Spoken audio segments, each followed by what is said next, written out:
to automatically enable or disable dark mode at a scheduled time in Samsung Galaxy S24 Ultra, swipe down the top of the screen and then tap setting icon.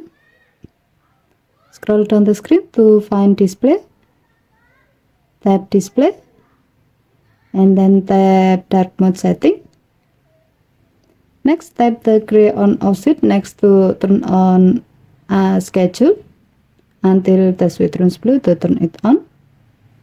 Here you will be given with two options.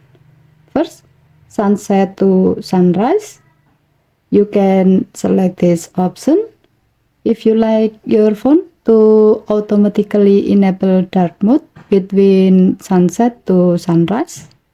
However, location needs to be turned on in order for this feature to work. Second, custom schedule.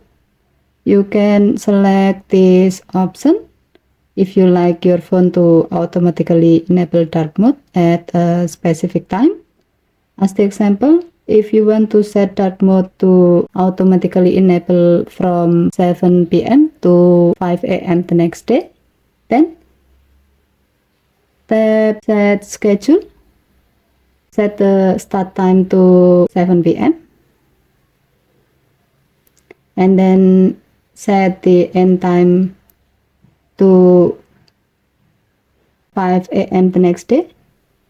Now tap done button to save your schedule. By doing this, your phone will automatically enable dark mode from 7 p.m. to 5 a.m. the next day every day. As a note, there are some advantages that you can take when you are activating dark mode in your phone, such as extended battery life and reduced glare and blue light exposure. Okay, thank you for watching. Have a nice day.